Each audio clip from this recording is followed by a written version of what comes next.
Hello friends, எல்லாருக்கும் வணக்கம். இந்த வீடியோவில் என்ன பார்க்க போகிறோன்னா, டிஎன்பிஎஸ்சி குரூப் 4ல் ஒரு வருஷம் 2 வருஷம் படித்தும் நிறைய பேருக்கு வேலையே ஏன் கிடைக்கிறதில்ல. சில பேர் 1 மார்க் 2 மார்க்கில் ஃபெயில் ஆவாங்க. சில பேர் கவுன்சிலிங் வர போயிட்டும் சீட்டு கிடைக்காம வருவாங்க. இதுக்கான முக்கிய காரணங்கள் என்ன அப்படிங்கிறத பார்க்க போகிறோம்.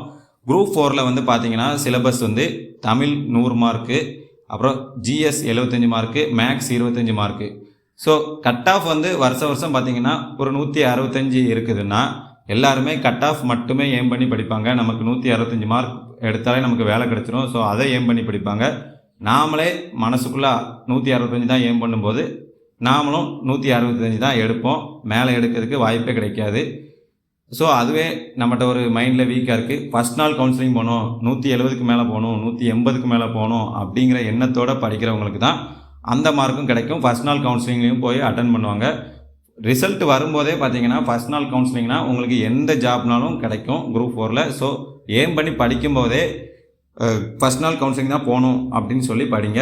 அப்படி இல்லைன்னா எங்கெல்லாம் பாதிக்குது அப்படின்னு நான் உங்களுக்கு சொல்கிறேன். இப்போ குரூப் 4ல் வந்து ஜிஎஸ் வந்து பார்த்திங்கன்னா எந்தெந்த டாப்பிக்கில் எவ்வளோ கொஸ்டின் கேட்பாங்க அப்படின்னு சொல்லியிருக்காங்க. எல்லாருமே மெயினாக வந்து பாலிட்டி, ஹிஸ்ட்ரி, அப்புறம் அட்மினிஸ்ட்ரேஷன் டெவலப்மெண்ட்டு, அப்புறம் தமிழ் சமுதாய வரலாறு, அப்புறம் கரண்ட் அஃபேர்ஸ், இது எல்லாமே சின்சியராக படிச்சுட்டே வருவாங்க. ஏன்னா இதெல்லாம் படிக்கிறதுக்கும் ஈஸியாக இருக்கும், நம்ம மார்க்கு ஸ்கோர் பண்ணுவாங்க. இது வந்து எல்லாருமே செய்யக்கூடியது. குரூப் 4 படிக்கிறதுல 99% பேர் செய்யக்கூடியது இதுதான். அந்த 1% பேர் மட்டும் செய்கிறத மீதி 99% பேர் செய்ய மாட்டாங்க. இந்த தப்பு தான் உங்களுக்கு முதல் நாள் கவுன்சிலிங்கில் கிடைக்காத காரணம். சயின்ஸுக்கு ஈக்குவல் இம்பார்ட்டன்ட் கொடுக்கவே மாட்டாங்க. ஓகேவா? எதனால் சயின்ஸுக்கு இம்பார்ட்டன்ஸ் கொடுக்க மாட்டாங்கன்னா அதில் வந்து ஒரு 5 கொஸ்டின் தான் கேட்பாங்க. அதில் வந்து நம்ம லக்கில் ஒரு 2-3 கொஸ்டின் அட்டன் பண்ணிடலாம், அவ்வளோதான், மீதி போனால் போகட்டும் அப்படின்னு சொல்லி விட்டுருவாங்க. ஸோ இதுதான் வந்து பார்த்தீங்கன்னா நீங்கள் பண்ணுற பெரிய மிஸ்டேக்கு. நீங்கள் பண்ணுற பெரிய மிஸ்டேக்கே சயின்ஸ் படிக்காது தான். இப்போ கரண்ட் அஃபேர்ஸ்னு எடுத்துக்கோங்களேன். கரண்ட் அஃபேர்ஸ் எங்கேருந்து கேட்பாங்கன்னே தெரியாது. ஆனால் அதை நம்பிக்கையோடு படிச்சுட்டு இருப்பீங்க. தெரியாத கொஸ்டின் வந்துன்னா கிடைக்கவே கிடைக்காது. இதே வந்து பார்த்தீங்கன்னா சயின்ஸ் வந்து ஸ்கூல் புக்கில் இருந்து தான் கேட்குறாங்க. அதுவே நாம் இம்பார்ட்டன்ஸ் கொடுக்க மாட்டோம். இப்போ ஸ்கூல் புக்கிலேருந்து கேட்கும்போது இதுதான் சோர்ஸு அப்படின்னு சொன்னால் அதை நம்ம பார்த்த உடனே அட்டன் பண்ணிடலாம். 7 கொஸ்டின் கேட்டாங்கன்னா 7மே நம்மளால் எடுக்க முடியும். சயின்ஸ் படிக்காமல் யாராலையுமே ஃபஸ்ட் நாள் கவுன்சிலிங்கு போகவே முடியாது. நீங்கள் வேணா யாராவது 1 மார்க் 2 மார்க்கில் ஃபெயில் ஆகிருப்பாங்க, இல்லை உங்கள் ஃப்ரெண்ட்ஸ் வந்து குரூப் 4ல் வேலை கிடைக்காமல் போயிருக்கும். அவங்ககிட்ட போய் கேட்டு பாருங்கள். கேள்வி நீங்கள் கேட்க வேண்டிய கேள்வி என்னென்னா, அதாவது உங்கள்கிட்ட வந்து குரூப் 4 நமக்கு கிடைக்காது, இல்லை டிஎன்பிஎஸ்சி நமக்கு கிடைக்காது அப்படின்னு சொல்கிறவங்ககிட்ட நீங்கள் முதல்ல கேட்க வேண்டிய கேள்வி சயின்ஸ் படிச்சிங்களா அப்படின்னு தான் கேட்கணும். ஏன்னா குரூப் 4 இருந்தாலும் சரி, குரூப் 2 இருந்தாலும் சரி, குரூப் 1 இருந்தாலுமே 6 to 12 வரை தான் கேட்குறாங்க. அதை தாண்டி சயின்ஸுக்கு வந்து வெளியே கேட்குறதே இல்லை. அப்புறம் சயின்ஸ் அண்ட் டெக்னாலஜியில் தான் கரண்ட் அஃபேர்ஸ் ரிலேட்டடாக கேட்குறாங்களே தவிர பேசிக் சயின்ஸ் வந்து 6 to 12 தான் கேட்குறாங்க. நீங்கள் மற்ற சப்ஜெக்ட் எல்லாமே படித்தாலுமே எல்லாத்துலேயுமே 100% கரெக்டாக எழுதிடுவீங்களா? ஏதாவது 1-2 கேர்லெஸில் போக தான் செய்யும். அப்போது இந்த சயின்ஸ் வந்து உங்களுக்கு டேலி பண்ணும்.